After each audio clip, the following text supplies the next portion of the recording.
TNTV Tamil ஊடகம், தனித்துவமான தமிழ் ஊடகம். உலகெங்கிலும் வாழும் இயற்கை உண்மை ஊடகம் பார்வையாளர்களுக்கு அன்பு வணக்கம்.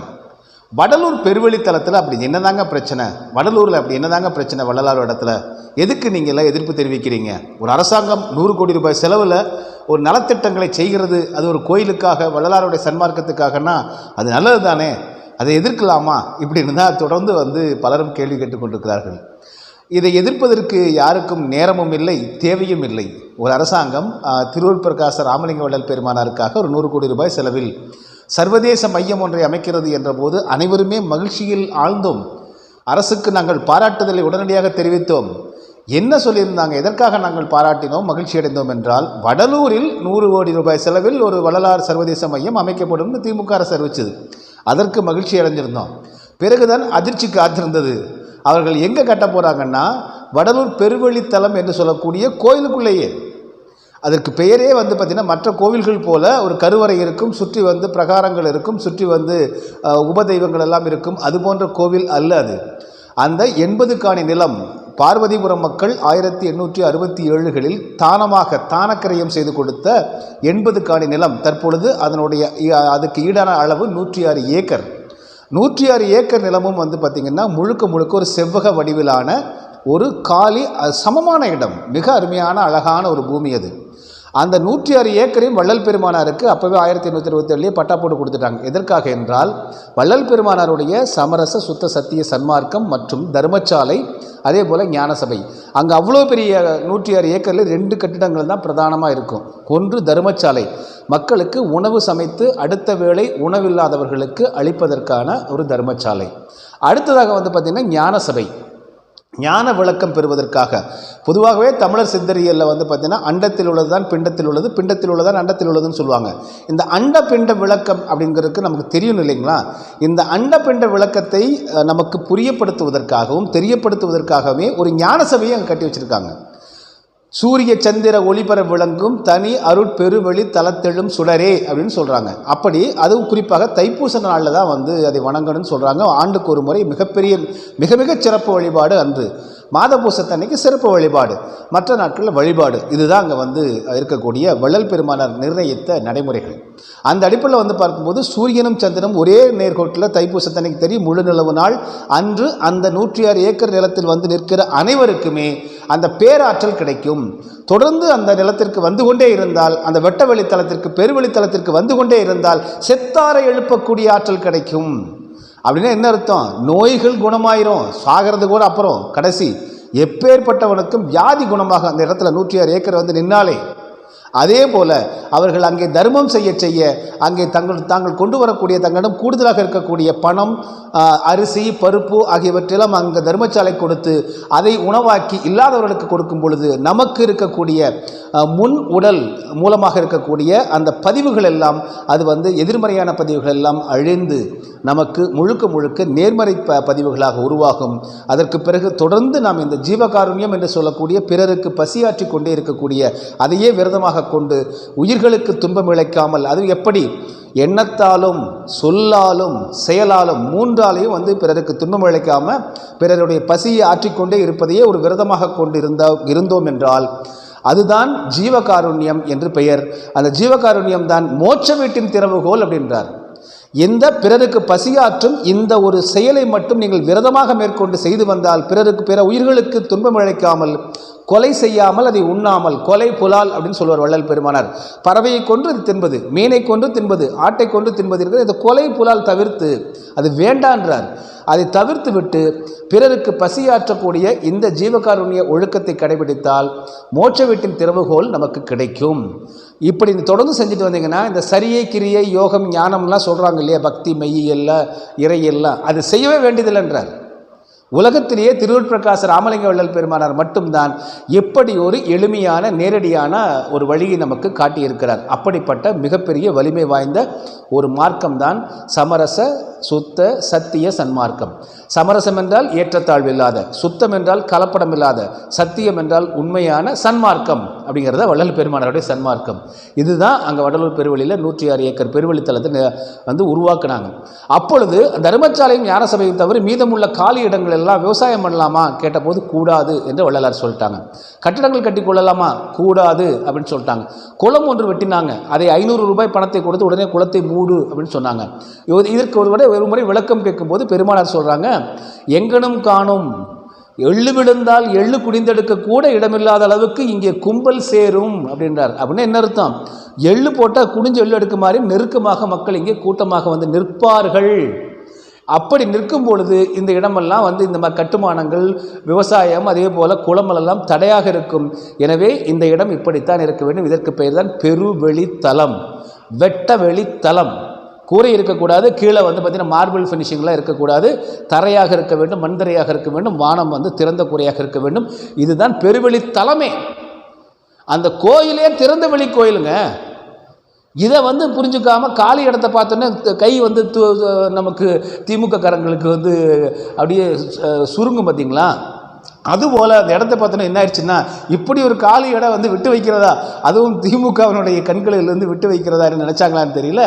அந்த இடத்துல பெருவெளித்தலத்துக்குள்ளேயே நாங்கள் வந்து இந்த சர்வதேச மையத்தை கட்டுவோன்னு சொன்னாங்க. அப்புறம்தான் ஒட்டுமொத்த உலகம் திரும்பி பார்த்தது, அங்கே எதுக்குப்பா இவங்க போய் கட்டுறாங்கன்னு என்று ஆய்வு செய்யத்தான் இவர்கள் எவ்வளவு விதிமுறை மீறல்கள் செய்கிறார்கள். அதைகள் விதிமுறை மீறல்கள் செஞ்சு அதே போல் மிக உறுதியாக, அதுவும் வந்து முரட்டுத்தனமான பிடிவாதத்தோடு உள்ளுக்குள் தான் கட்டணும்னு அப்படின்னு பிடிப்பது ஏன் என்று ஆய்ந்த போதுதான் அத்தனை விதமான விதிமுறை மீறல்களும் நமக்கு வெளியே வந்தது. நீதிமன்றத்திலும் இப்பொழுது அம்பலமாகி நிற்கிறது. அப்படி என்னவெல்லாம் விதிமுறைகள் மீறினாங்க அப்படின்னு பார்க்கலாம். முதலில் இப்போது ஒரு அரசாங்கம் இருக்குது. திருவள்ளுவர் பிரகாச ராமலிங்க வள்ளல் பெருமானார் போன்ற மிகப்பெரிய உலகினுடைய ஈடு இணையற்ற ஒரு சன்மார்க்கமான, சாதியும் மதமும் பொய்யென்று இறைவனே சொல்லிட்டான்னு சொல்லக்கூடிய ஒரே ஞானி வந்து வள்ளல் பெருமானார் தான். சாதியும் மதமும் பொய்யென்று ஆதியில் உணர்த்தி அருட்பெருஞ்சோதின்றாரு. எனவே அதுபோல் வந்து பார்த்தீங்கன்னா சித்தர்களுக்கெல்லாம் சித்தராக இருக்கார். இன்று வருமோ நாளைக்கே வருமோ அல்லது மற்றென்று வருமோ என்றறியேன் எங்கோவி துன்றுமல்ல மாயையற்று வெளிக்குள் வெளிக்கடந்து சும்மா இருக்கும் சுகம்ன்றார். இது சித்தர்கள், இதுதான் வள்ளல் பெருமானார் சொன்னது. சித்தர்களுக்கெல்லாம் சித்தர். 64 கோடி சித்துகள் எனக்கு கிடைச்சிருக்கிறார், சித்திகள் எனக்கு கிடைச்சதுன்னு சொல்றாரு. அந்த 106 ஏக்கர் பெருவெளித்தலம் தான் எனக்கு சித்திகளை கொடுத்தது, ஒலி உடல் கொடுத்தது, ஒளி உடல் கொடுத்தது. அசுத்த உடல், அதற்கு பிறகு அசுத்த உடல், அதற்கு பிறகு ஒலி உடல், அதற்கு பிறகு ஒளி உடல். இந்த 4மே கிடைத்தது வந்து எனக்கு அந்த ஒன்றை தவிர மீதி 3மே எனக்கு கிடைத்தது வந்து அங்கே தான் அப்படின்றார். பொன் தந்தது, பொருள் தந்தது, செத்தாரை எழுப்பும் ஆற்றல் தந்தது. எனவே இங்கே வாங்க வாங்க வாங்க அந்த 106 ஏக்கருக்கு வந்து நில்லு. மாதப்பூசத்திற்கும் தைப்பூசத்திற்கும் உனக்கு செத்தாரை எழுப்பக்கூடிய ஆற்றல் கிடைக்கும். காருண்யத்தோடு இரு, பிற உயிர்களுக்கு துன்பம் அளிக்காமல் இரு, அதுவே போதும். நீ ஒன்றும் யோகம் பண்ண வேண்டாம், ஒரு ஆணியம் பிடுங்க வேண்டாம் அப்படின்னு வள்ளல் பெருமானார் சொல்கிறாங்க. ஆக அப்படிப்பட்ட ஒரு இடத்துல வந்து இவங்க என்னென்னவெல்லாம் வயலேஷன் பண்ணாங்கன்னா, 106 ஏக்கர் நிலத்தில் இப்பொழுது வந்து பார்க்கும் பொழுது நீங்கள் ஏன் பெருவெளிக்குள்ளே கட்டுறீங்க அப்படின்னு போது அவங்க எதுவும் மூச்சே விடலை. என்ன கட்ட போகிறீங்கன்னு சொல்கிறதுக்கு முதல் கட்டமாக வடலூர் பெருவெளித்தலத்திற்குள் தான் கட்ட போகிறேன்னு சொன்ன போது எல்லாரும் கேட்ட கேள்வி, எந்த அளவு கட்ட போகிறீங்க, எவ்வளோ உயரத்தில் கட்ட போகிறீங்க, என்ன கட்ட போகிறீங்கன்னா சொல்லவே இல்லை. முதலமைச்சர் மு.க. ஸ்டாலின் அவர்களுடைய ஒரு விழா, அதை வந்து வள்ளலார் 200 விழாவினுடைய 52வது வாரத்தில் ஒரு வடிவமைப்பு வைக்கிறாங்க. அந்த வடிவமைப்பினுடைய படம் கிடைத்ததுக்கு பிறகுதான் நமக்கு அதிர்ச்சி மிஞ்சியது.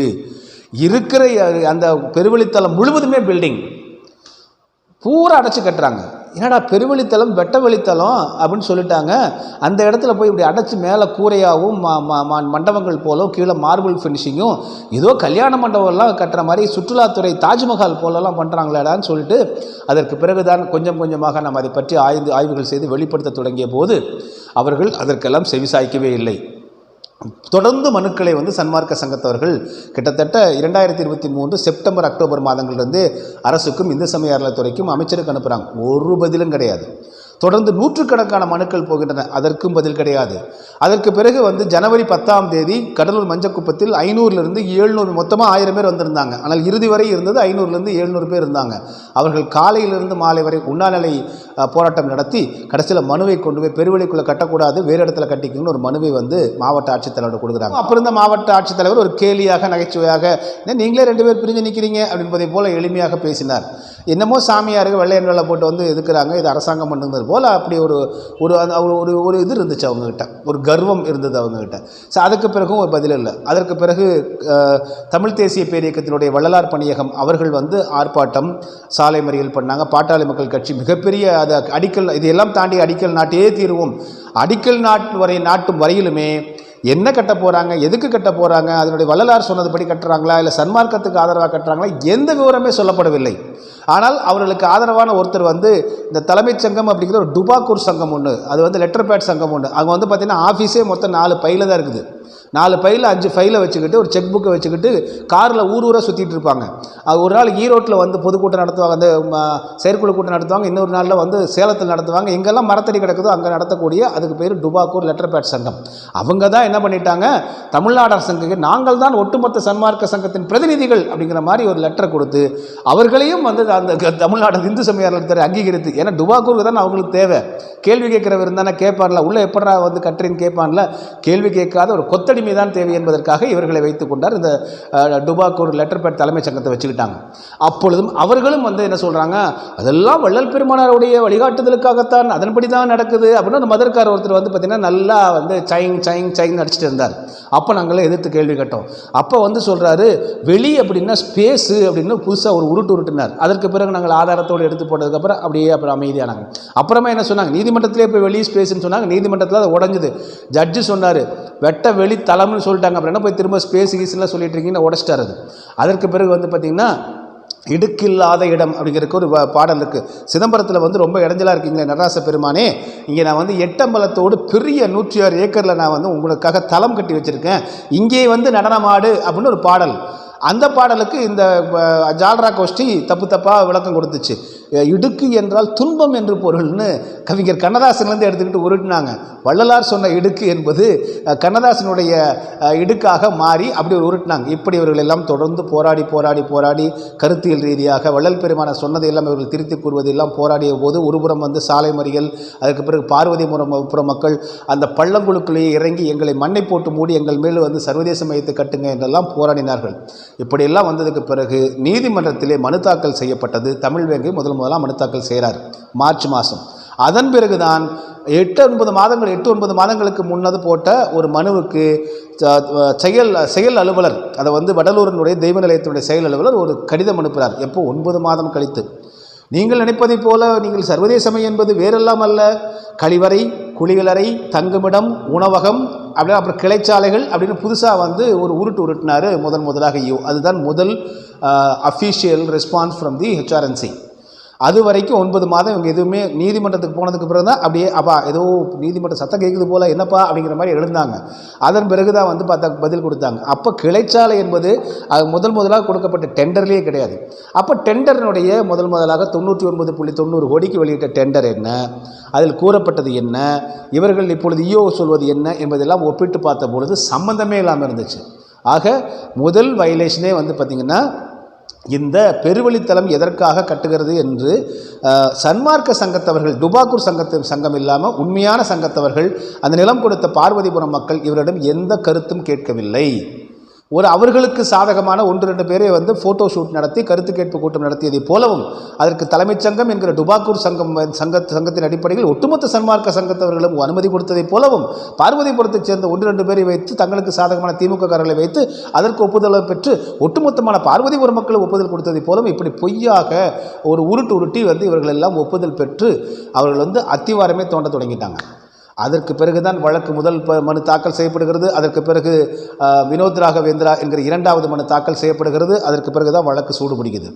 நீதிமன்றத்திற்கு வழக்கு போனதுக்கு பிறகு தான் இவங்க என்னென்னவெல்லாம் விதிமுறை மீறல்கள் பண்ணியிருக்காங்க அப்படிங்கிறது இன்னும் வண்டையாக வெளியே வந்து நீதிமன்றத்திலேயே விழுந்தது.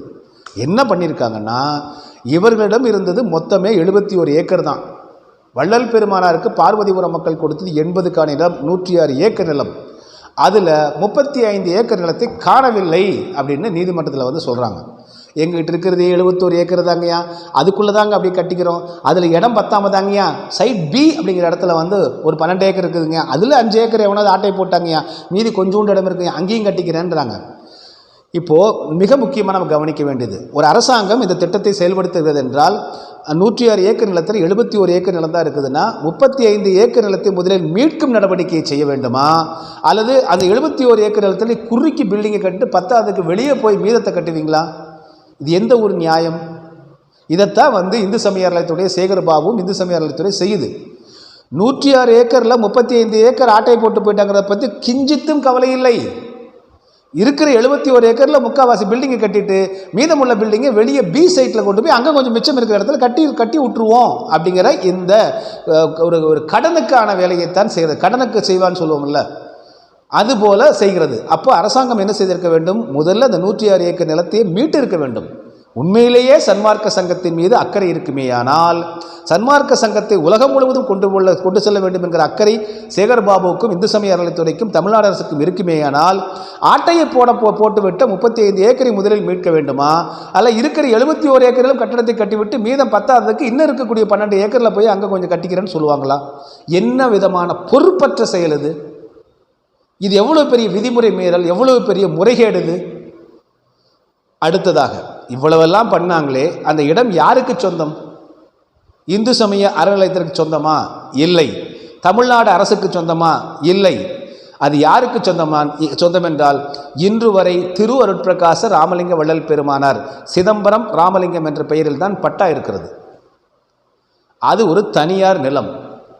தனியார் நிலத்தில் இந்த அரசாங்கம் ஏதோ புறம்போக்கு நிலம் மாதிரி இங்கே 100 கோடி ரூபாய் செலவில் நாங்கள் சர்வதேச மையம் கட்டுறோம், அது இருக்கிற 71 ஏக்கரில் கட்டுறோம் என்று அவர்கள் கட்டத் தொடங்கிய போது தான் மிகப்பெரிய எதிர்ப்பு நம்ம கொடுத்தோம். அதற்கிடையில் எங்கேயா இந்த மீதி ஏக்கர் நிலம் அப்படின்னு நீதிமன்றம் கேட்ட வரையிலும் இவங்க பதில் சொல்ல தெரியலங்கய்யா, தெரியலே சார், தெரியலே மேடம் என்பதை போலவே இந்து சமய அறநிலையத்துறை சொல்லி கொண்டிருந்தது. அப்பொழுது மிக முக்கியமாக பார்த்தீங்கன்னா நீதியரசர் சுரேஷ்குமார் கேட்குறாங்க, மீதமுள்ள நிலம் எங்கே அப்படின்னு கேட்குறாங்க. யாரை கேட்டாலும் தெரியுறாங்க. அதெல்லாம் எனக்கு தெரியாது, அடுத்த வாரத்திற்குள் அங்கே 35 ஏக்கர் நிலத்தில் என்ன இருக்குது, எங்கே சென்றிருக்கிறதுங்கிற எனக்கு தகவல் வேண்டும் அப்படின்றாங்க. உடனே எந்திரிச்சு இந்து சமய அறநிலையத்துறை, ஐயா அதில் 1/2 ஏக்கரில் சிவாச்சாரியார் ஒருத்தர் வச்சிருக்காருங்க அப்படின்றார். இதே சிவாச்சாரியார் வச்சிருக்காரு, அப்போ நீங்கள் என்ன பண்ணிட்டு இருக்கிறீங்க? இந்து சமய அறநிலையத்துறை வழக்கு போட்டிருக்கீங்க, வழக்கு சண்டை போட்டுட்ருக்கீங்க அப்படின்றார். எப்போ அவர் வழக்கு போட்டார், எப்போ நீங்கள் வழக்கு போட்டீங்கன்னு பார்த்தா அவர் வழக்கு போட்டதுக்கு பதில் மனு தாக்கல் செய்வதற்கே ஒரு வருடமாக இருக்கிறது. இன்னும் அது நம்பரே ஆகாமல் இருந்திருக்கிறது. அந்த அளவுக்கு லெத்தார்ஜிக்காக இந்து சமய அறநிலையத்துறை இருந்திருக்கிறது. இது அடுத்த விதிமுறை மீறல். அதாவது கண் முன்னே ஒரு சிவாச்சாரியார் கையில் இருக்கக்கூடிய நிலத்தை அதை மீட்பதற்கான எந்த முயற்சியும் 1/2 ஏக்கர் மீட்பதற்கான எந்த முயற்சியும் இதுவரை எடுக்காத இந்து சமய அறநிலையத்துறையும் சேகர்பாபுவும் இருக்கிற 71 ஏக்கர் நிலத்தில் 100 கோடி ரூபாய் செலவிலான கட்டடங்களை கட்டி அதை நிரப்பி விடுவோம் அப்படின்னு இறங்கியிருக்காங்க. இது எவ்வளோ பெரிய கொடுமை. அடுத்தது மீதம் எங்கேயா 26 ஏக்கரை காணாம் அப்படின்னா அது இருங்கய்யா அப்படின்னா இல்லை எனக்கு துல்லியமாக வேண்டும் விவரம் என்று சொன்ன நீதியரசர் மாவட்ட ஆட்சித்தலைவருக்கு நேரடியாக உத்தரவிட்டு அவரது தலைமையில் ஒரு நில அளவியர்கள் குழு மற்றும் வருவாய்த்துறை குழுவினரை வைத்து ஒரு மாத காலத்திற்கு எவ்வளவு விரைவாக எனக்கு அந்த விவரங்களை தர முடியுமோ சேகரித்து தரேன்னு சொன்னதுக்கு பிறகு எல்லா அதிகாரிகளும் அப்படியே மாஞ்சு போன்று பிராண்டி எடுத்து கடைசியில் நீதிமன்றத்தில் சொல்கிறாங்க, அந்த 26 ஏக்கர் நிலம் 1975ஆம் ஆண்டு திமுக ஆட்சியின் போதே பட்டா போட்டு மக்களுக்கு கொடுக்கப்பட்டு விட்டது அப்படின்னு அதிர்ச்சி தகவலை பெரிய குண்டா தூக்கி போடுறாங்க. அதிர்ச்சி அடைந்த நீதியரசர், என்னது சுவாமிகளோட இடத்தை இப்படி தான் கேட்குறாங்க, சுவாமிகளோட இடத்தை எப்படி பட்டா போட்டு கொடுப்பீங்க அப்படின்னு கேட்குறாரு அவர். இப்போ இருக்கிற அதிகாரிகளுக்கு தெரியவா போகுது, அப்போ பண்ணிட்டாங்க சார் அப்படின்ட்டாங்க. இல்லை எனக்கு அந்த 26 ஏக்கர் யாரெல்லாம் குடியிருக்காங்க, யாரெல்லாம் பேரெல்லாம் பட்டா இருந்துக்கிற முழு விவரம் வேண்டும் என்று கிட்டத்தட்ட 480 பேர் விவரங்களை கொண்டு நீதிமன்றத்தில் சமர்ப்பித்தாங்க. அதன் பிறகு நீங்கள் பார்த்தீங்க அப்படின்னா இப்போ யார் குடியிருக்காங்க அப்படின்னா 262 பேர் சொன்னாங்க. அவர்களெல்லாம் தற்பொழுது வழக்கில் சேர்த்திருக்கிறார் நீதியரசர். அதில் மிக முக்கியமாக என்ன சொல்லியிருக்காங்க, அந்த இடம் இப்பொழுது யார் பெயர் இருந்தாலும் சரி, அதற்கு என்ன ஆவணங்கள் அவர்கள் வைத்திருந்தாலும் சரி, எந்த பத்திரப்பதிவாளர் அலுவலகத்தில் அவர்கள் பதிவு செய்திருந்தாலும் சரி, சட்டத்தின் பார்வையில் அவை செல்லாது, அது சட்டவிரோதம் அப்படின்னு தீர்ப்பு சொல்லிட்டு உடனடியாக தனியார்களிடம் உள்ள நிலத்தை மீட்க வேண்டும் என்று அரசு தரப்பு வழக்கறிஞருக்கும் அதே போல் ரெவென்யூ உள்ளிட்ட எல்லா அரசு தரப்பு துறைகளுக்கும் நேரடியாக உத்தரவு போட்டார் நீதியரசர். ஆக இந்த நிலத்தை மீட்பதற்கான எந்த முயற்சியும் இந்து சமய அறநிலையத்துறை மேற்கொள்ளாமல் இருக்கிற 71 ஏக்கர் நிலத்திலையும் கட்டடங்களை கட்டுவோம், 10க்கு வெளியே 12 ஏக்கரில் கட்டிட்டு நாங்கள் வாட்டில் நடையை கட்டி துண்டோதரி தொழிலில் போட்டு போயிடுவோம், 100 கோடிக்கு யாருக்கு என்னென்ன பங்கோ அதை மட்டும் எடுத்துகிட்டு போயிடுவோம் என்கிற அடிப்படையில் பொறுப்பற்ற தன்மையோடு தான் இருந்து கொண்டு, ஆனால் வீராப்பு நாங்கள் வள்ளலாருக்காக நாங்கள் செய்யலைன்னா யார் செய்கிறது நாங்கள். சரி, இது ஒரு வயலேஷனா. இதற்கிடையில் இந்த சர்வதேச மையம் கட்டுவதற்கான அனுமதி வாங்கணும் இல்லைங்களா? நம்ம வீட்டில் ஒரு கக்கூஸ் அப்படின்னு சொல்கிறோம் இல்லைங்களா, அது கழிவறை கட்டுவதற்கு கூட நீங்கள் வந்து இப்போ கட்டணும்னா என்ன பண்ணுவான், உடனே பஞ்சாயத்தில் ஓடுவார், கவுன்சிலர் ஓடி வருவார். என்னப்பா மணலில் வெளியே போட்டு வச்சிருக்கிற, செங்கல்ல வெளியே போட்டு வச்சிருக்கிற, எதுக்குன்னு கேட்பாங்க. இந்த கட்டுமானம் அப்படியா, அதை கட்டக்கூடாது, இதை கட்டக்கூடாது, டவுன் பிளானிங்கில் சொல்லிட்டு அந்த பிளானிங்கில் சொல்லிட்டேன்னு அடுத்தது கேள்வி வைப்பாங்க. இப்படி டவுன் பிளானிங்கு, ஃபயர் சர்வீஸு, அது மாதிரி இந்த மாதிரி 100 கோடி ரூபாய் ப்ராஜெக்ட்டுக்கு எத்தனை துறைகளில் அனுமதி வாங்கணும்? ஒரு துறைகளில் கூட அனுமதி வாங்கவில்லை. அத்திவாரம் தோண்ட தொடங்கிட்டாங்க. வழக்கு நீதிமன்றத்திற்கு போய் நமது வழக்கறிஞர் சுரேஷ் சொல்கிறார், எந்த அனுமதியுமே வாங்காமல் கட்டுறாங்க போது நீதியரசர்கள் வந்து மகாதேவனோட ஆதிகேசவில் கேட்டாங்க, என்னது ஒரு அனுமதி வாங்கலையா அப்படின்னு கேட்டாங்க. உடனே அரசு தானே சார் கட்டுது அப்படின்னு அரசு தரப்பு வழக்கறிஞர் சொன்னார். மேலும் அதிர்ச்சி அடைந்த நீதிபதிகள், என்னது அரசாங்கம்னா அனுமதி வாங்கக்கூடாது, எங்கே சட்டம் இருக்குது, எல்லா அனுமதிகளையும் வாங்கணுன்ட்டாங்க. அதுக்கு பிறகு அதுக்கு ஒரு மாதம் 2-3 மாதம் டைம் எடுத்துக்கிட்டாங்க. அப்புறமா நீங்கள் வந்து பார்த்தீங்கன்னா கடைசியில் எவ்வளோ விரைவாக அவங்க அனுமதி 3 மாதம் இல்லை, குறைந்த மாதம் தான் எடுத்துட்டாங்க. என்ன பண்ணியிருக்காங்கன்னா 10 நாட்களில் எல்லா துறையிலும் அனுமதி வாங்கிட்டாங்க. நீங்கள் ஒரு துறையில் வந்து அந்த 100 ஏக்கரை வந்து 100 கோடி ரூபாய் செலவில் ப்ராஜெக்டை ஒவ்வொரு துறை அதிகாரிகளை வந்து இன்ஸ்பெக்ஷன் பண்ணி அது கொடுக்கலாமா வேண்டாமான்னு முடிவெடுத்தாலே நீங்கள் வந்து ஒரு 6 மாத காலம் ஆயிரும். இவங்க 10 நாளில் வாங்கிட்டாங்க. இது ஒரு விதிமுறை மீறல்.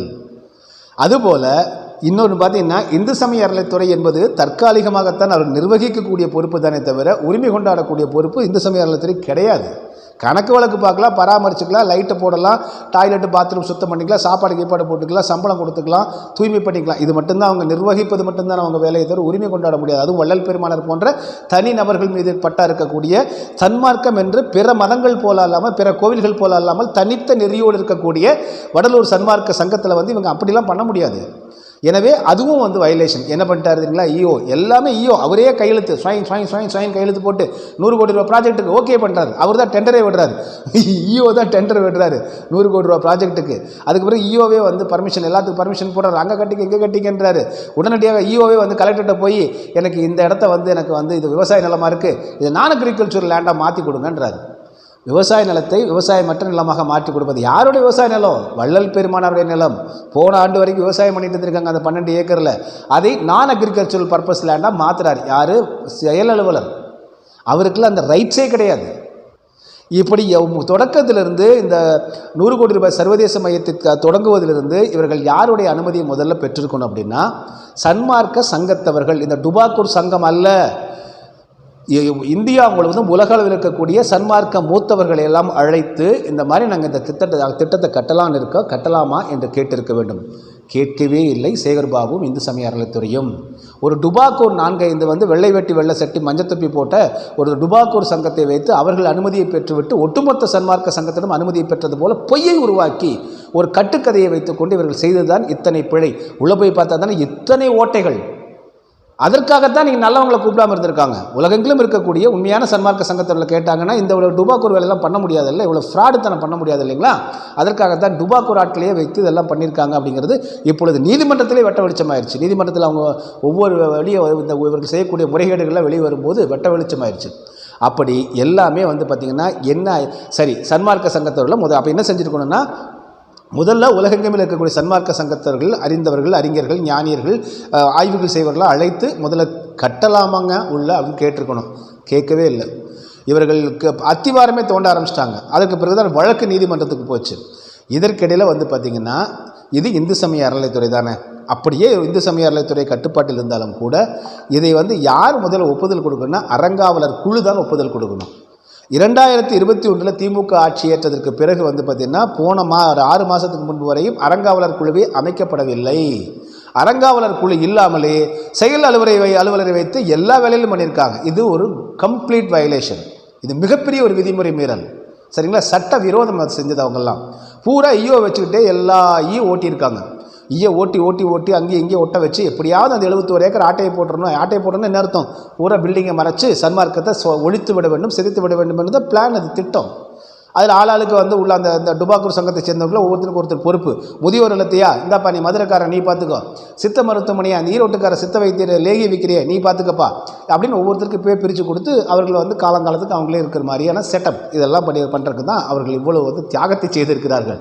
இப்படி அறங்காவலர் குழு அனுமதி வாங்கலை. நீதிமன்றத்துக்கு போனதுக்கு பிறகு அறங்காவலர் குழு அமைக்காமல் எல்லாம் ஒப்புதல் வாங்காமல் இருக்காங்கன்னு சொன்னால் நீதிமன்றம் என்னது அறங்காவலர் குழு அமைக்கலையா அப்படின்னு கேட்குறாங்க. இல்லைங்கய்யா நாங்கள் வந்து அமைத்து கொண்டிருக்கிறோம் அப்படின்னா. எப்போ விண்ணப்பங்கள் வெளியிட்டீங்க நீதிமன்றம் கேட்குது. 2020 விண்ணப்பங்கள் வெளியிட்டுட்டோங்கய்யா. 2 வருஷமாயா நீங்கள் 21 வெளியிட்டுட்டோம் ஆட்சிக்கு வந்ததுக்கு பிறகு. இன்னும் 2 வருஷமாவா நீங்கள் வந்து அறங்காவலர் குழு வந்து இன்னும் யாரை போடுறன்னு டிசைட் பண்ணுறீங்கன்னு கேட்டிங்கன்னா இதா பாருங்க போட்டுறான்ட்டு அடுத்த 2 நாளே போயிட்டு 2 வருஷத்துக்கு முன்னாடி 3 வருஷத்துக்கு முன்னாடி போட்ட அப்ளிகேஷனை வச்சு அதில் ஒரு 5 திமுக காரனை தேர்ந்தெடுத்து உடனே அறங்காவலர் குழு அமைச்சிட்டாங்க. எப்படி எல்லா அத்திவாரங்களும் தோண்ட ஆரம்பித்து எந்த அனுமதியும் வாங்காமல் ஈயோ வச்சு எல்லாம் உருட்டிட்டு கடைசியில் நீதிமன்றம் கேட்டதுக்கு பிறகு அறங்காவலர் குழு அமைச்சாங்க. அறங்காவலர் குழு அமைச்சதே முதல்ல செல்லாது. ஏனென்றால் 3 ஆண்டுகள் தான் அறங்காவலர் குழுவுக்கு வந்து ஒரு காலகட்டம் இருக்குதுன்னு நினைக்கிறேன். இதில் எப்போவோ 2.5 ஆண்டுகள் 3 ஆண்டுகளுக்கு முன்னாடி போட்ட அப்ளிகேஷனை வச்சு இப்போ உடனே ஒரு அறங்காவலர் குழு நிர்ணயிச்சிட்டாங்க. அப்படி பண்ணக்கூடாது. எப்பொழுது அரசாங்கம் சொன்னதோ அப்பொழுது புதிதாக அறிவிக்கை வெளியிட்டு விண்ணப்பங்கள் வரவேற்க பெற்று அதில் தகுதி உடையவர்கள் அறங்காவலராக சேர்க்கப்பட்டிருக்கணும். அதுவும் விதிமுறை மீறல். அதற்கு பிறகு நாங்கள் மக்களிடம் எடுத்து சொல்லிவிட்டோம் என்று சொல்லி யார்கிட்ட எடுத்து சொல்ல யார்கிட்ட எப்படி திரும்ப எடுத்து சொன்னாங்க. இப்படி தான் நான் கட்ட போகிறோம், இப்படி தான் கட்ட போகிறோம், 4 பேர்த்து கூப்பிட வேண்டியது, இப்படி தான் கட்ட போகிறோம், இப்படி தான் கட்ட போகிறோம் அப்படின்னு கேள்வி கேட்டால் முடிஞ்சிச்சுப்பா கிளம்புப்பா என்று இப்படி வன்முறையை போல ஒரு அடாவடித்தனத்தோடு தான் இவங்க வந்து செயலெல்லாம் செஞ்சாங்க. இதுவும் வந்து விதிமுறை மீறல். சுத்த சன்மார்க்கத்திற்கு எந்த விதத்திலும் ஏற்புடையதில்லாமல் அன்பு தயவு கருணை என்பதை தவிர திருவள்ளுவர் ராமலிங்க வள்ளல் பெருமான் இந்த உலகத்திற்கு கற்றுக் கொடுத்து எதுவுமே இல்லை. இந்த ஹிந்து சமய அறநிலையத்துறை சேகர் பாபுனுடைய இந்த செயல்பாட்டில் எங்கேயாவது அன்பு கருணை சன்மார்க்கத்தை வளர்த்தக்கூடிய ஏதாவது ஒன்று இருக்கான்னு பாருங்கள்.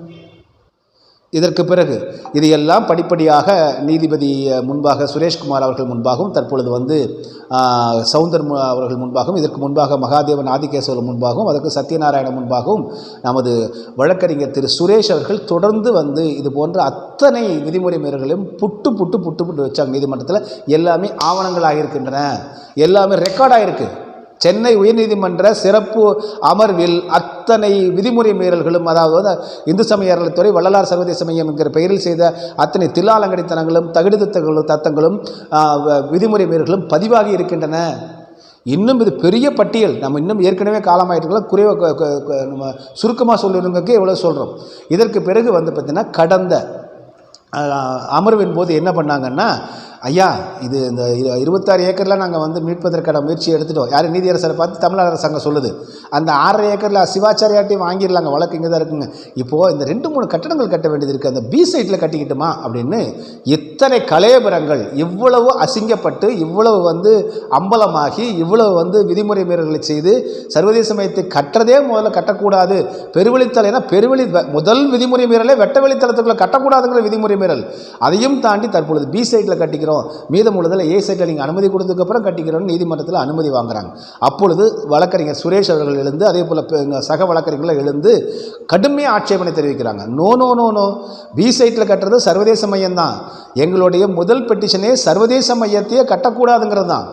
அதே போல் தமிழ்வேங்கை அவர்களுடைய மனுவே இந்த சர்வதேச வள்ளலார் சர்வதேச மையத்திற்காக வெளியிடப்பட்ட அரசாணையை ரத்து செய்யணுன்ட்டு. அப்போ அந்த அரசாணையின் அடிப்படையில் தான் தற்பொழுது பி சைட்டில் ஒரு பார்ட் ஆஃப் த பில்டிங் கட்டுறாங்க. அப்போ தமிழ்வேங்கையோட பெட்டிஷனை வந்து நீதிமன்றம் நிராகரித்து விட்டது என்று தானே அர்த்தம், ரிஜெக்ட் பண்ணி தானே அர்த்தம். இப்படிலாம் கேள்வி கேட்டதுக்கு பிறகு வந்து பார்த்திங்கன்னா சரி உங்கள் பி சைட்டில் கட்டக்கூடாது என்பதற்கு உங்கள் தரப்பு வாதங்களை முன்வைங்க, அதற்கு வந்து அவகாசம் கொடுத்தாரு நீதியரசர் அவர்கள். அப்படி வைத்த பிறகு கடந்த அமர்வில் வந்து பார்த்திங்கன்னா வழக்கறிஞர் சுரேஷ் அவர்கள் 14 பக்கங்கள் கொண்ட இந்த எதிர்ப்பை பி சைட்டில் ஏன் கட்டக்கூடாது என்பதற்கு 14 பக்கங்கள் கொண்ட மறுப்பு மனுவை அப்ஜெக்ஷன் மனுவை வந்து பார்த்திங்கன்னா பெட்டிஷனை வந்து அவர் வந்து கொடுத்தார். அதில் மிக முக்கியமாக நீங்கள் பார்க்கறது வந்து பார்த்திங்கன்னா அவர் சின்ன மிக முக்கியமான தலைப்புகளை மட்டும் சொல்லிடுறேன். என்ன சொல்லியிருக்காங்கன்னா, ஒரு கோவில் நிலத்தில் அரசாங்கத்தினுடைய திட்டங்களை செயல்படுத்தக்கூடாது என்பது முதல் விதிமுறை அப்படின்றாங்க. அதாவது property of the religious institutions cannot be part of a government scheme. ஒரு அரசு திட்டத்தினுடைய பங்காக ஒரு கோயிலுடைய நிலம் இருக்க முடியாது. இது இந்து சமய அறநிலையத்துறைப்படி கோயில் நிலம் தானே. எனவே அங்கே அரசு திட்டமான வள்ளலார் சர்வதேச மையம் என்பதை முதலில் கட்டவே கூடாது. A side, B side, C side, D side, Z சைட்டெல்லாம் ஒரு சைட்டும் கிடையாது. வள்ளல் பெருமானாருடைய இடம் என்பது அது கோவில் நிலம். இந்து சமய அறநிலையத்துறை அடிப்படையில் பார்த்தாலும் கூட அதில் அரசாங்க திட்டத்தும் எதையும் செயல்படுத்தக்கூடாது. அப்படின்னு முதல் அடி. இதற்கு முன்பு ஏற்கனவே 2 அரசாங்க திட்டத்தை என்ன பண்ணிட்டாங்க, ஒரு ஜிஹெச்சை கட்டி வச்சுருக்காங்க, ஒரு தேசிய நெடுஞ்சாலை ஒன்று போட்டு வச்சுருக்காங்க, 2 வாட்டர் டேங்க், இப்போ 3வது வாட்டர் டேங்க் கட்டுறாங்க. அதுவும் விதிமுறை மீறல் தான். அதனால் இன்னும் அடுத்தடுத்து உச்சநீதிமன்றத்துக்கெல்லாம் போகும்போது அதையெல்லாம் வந்து வேறு எடுத்து மாற்ற வேண்டிய நிலை இந்து சமய அறநிலையத்துறைக்கு வரும். ஏனென்றால் அது பட்டா லேண்டுங்க, கோயில் நிலம். கோயில் நிலத்தில் போய் அரசாங்க திட்டத்தில் செயல்படுத்தக்கூடாது என்பதை அவர் மிக முக்கியமாக வச்சுருக்காங்க. 2/6/2023 ரெட் பெட்டிஷன் 169 171 என்கிற அந்த பெட்டிஷன் அடிப்படையில் என்ன சொல்லியிருக்காங்கன்னா, government lands are to be first utilised for public purposes before the lands belongs to the temple are touched. அப்படின்னா என்ன அர்த்தம், ஒரு பொதுச்சேவைக்காக நாங்கள் இதெல்லாம் செய்கிறோம், பொதுமக்கள் நலனுக்காக இந்த திட்டத்தை அரசாங்கம் செய்கிறது என்று அரசாங்கம் முடிவெடுத்தால் முதலில் அவர்கள் அரசு நிலத்தில் தான் கட்ட வேண்டும். ஒருவேளை அரசாங்க நிலமே இல்லை, வேறு வழியே இல்லை என்றால் மட்டும்தான் அதுவும் கோயில் நிலத்துக்கு போகணும், அது அனுமதிப்பட வேண்டும் என்பது இருக்குது. அப்படிங்கிறதெல்லாம் அப்பொழுது வந்து நீதிபதி முன்பு இந்த வாதங்களை எல்லாம் முன் வச்சாங்க. அதே போல் வந்து பார்த்திங்கன்னா, இந்த ஒட்டுமொத்தமான கோயில் நிலத்தில் இந்த அரசாங்கத்தை, இந்த வள்ளலார் இன்டர்நேஷ்னல் இது சென்டர் என்பது 100 கோடி ரூபாய் செலவுனா அரசாங்க கவர்மெண்ட் ஸ்கீம். அது நீங்கள் கோவில் நிலத்தில் கட்டவே முடியாது. ஏ சைட்டும் இல்லை, பி சைட்டும் இல்லை என்பது உடைச்சிட்டாங்க. அடுத்ததாக இந்த ப்ரப்போஸ்டு வள்ளலார் இன்டர்நேஷனல் சென்டர் அப்படிங்கிற கன்ஸ்ட்ரக்ஷனே வந்து பார்த்தீங்கன்னா, proposed construction unwarranted intrusion into the freedom of religious institution அப்படிங்கிற பாயிண்ட் மிக முக்கியமாக வச்சுருக்காங்க. என்னென்னா, நீங்கள் வந்து ஒரு மத நம்பிக்கை கொண்ட ஒரு அமைப்புக்குள்ளே வந்து பார்த்திங்கன்னா, அவர்களுக்குடைய தனிமனித அவர்களுக்கான சுதந்திரத்தை பறிக்கக்கூடிய அளவில் எந்த விதமான செயல்பாடுகள் இருக்கக்கூடாது அப்படின்னு சொல்லியிருக்காங்க. அப்புறம் HRNC department cannot take major decision for permanent construction. Hindu சமய அறநிலையத்துறை என்பது ஒரு கோவில் நிலத்தில் ஒரு நீண்ட நிரந்தரமான கட்டுமானங்களை திட்டமிடுவதற்கு உரிமை படைத்தது அல்ல. தற்காலிகமாக ஏதாவது கொட்டாய் போட்டுக்கலாம், டென்ட் போட்டுக்கலாம், அவசரத்துக்கு அது வந்து நீக்கப்படக்கூடியதாக இருக்கணும் அப்படிங்கிற பாயிண்ட்டை மிக முக்கியமாக வச்சுருக்காங்க. அது உள்ள நிறைய விவரங்கள் இருக்குது, பக்கமாக இருக்குது. நம்ம மேலோட்டமாக நம்ம இப்போ சொல்லிட்டு இந்த பாயிண்ட்னு சொல்கிறோம். அப்புறம் public purpose theory cannot invoked in respect of temple properties.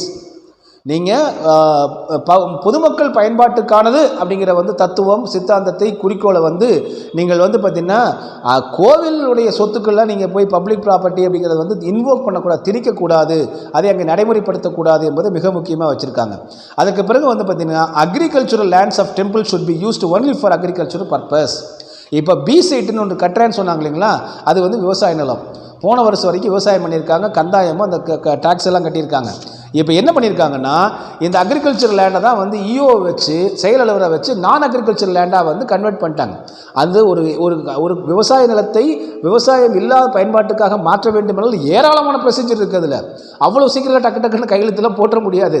இவங்க என்ன பண்ணிட்டாங்கன்னா, மேஜிக் மாதிரி இஓ வந்து கலெக்டருக்கு போடுறாரு, கலெக்டர் உடனே வந்து அதை வந்து கன்வர்ஷன் போடுறாரு என்பதை போல் இது போன்ற உள்ள நிறைய வந்து விதிமுறை மீறல்கள் செஞ்சுருக்காங்க. அதே போல் இது கோவில் நிலம். திரும்ப கோவில் நிலத்தில் வந்து அக்ரிகல்ச்சர் அப்படின்னா அங்கே என்ன அக்ரிகல்ச்சர் பண்ணலான்னா, விவசாய நிலத்துக்கு வேணால் பயன்படுத்தலாம். ஒரு கோசாலை, அதை வந்து மாட்டுப்பண்ணை வேணால் வச்சுக்கலாமே தவிர, மாடுகள் பசுமாடுகள் கோவிலுக்கு தேவையான வச்சுக்கலாமே தவிர அக்ரிகல்ச்சர் இல்லாத எந்த பர்பஸுக்கு அதை கன்வெர்ட் பண்ண முடியாது. அதுவும் அப்படி கன்வெர்ட் பண்ணணும்னாலும் யார் கன்வெர்ட் பண்ணணும்னா, ஒன்று இந்த வள்ளலார் சன்மார்க்க சங்கத்தைச் சேர்ந்தவர், உலகெங்கும் இருக்கக்கூடிய சங்கத்தைச் சேர்ந்தவர்கள், அதே போல் அறங்காவலர் குழு, இவங்கெல்லாம் ஒன்றிணைந்து தான் முடிவெடுத்து பண்ண முடியுமே தவிர ஒரு செயல் அலுவலர் பண்ண முடியாது. ஆக இந்து சமய அறநிலையத்துறை A to Z தொடக்கத்திலிருந்து இறுதி வரை அத்தனையும் விதிமுறை மீறல்கள் இந்த சர்வதேச மையம் என்கிற பெயரில்.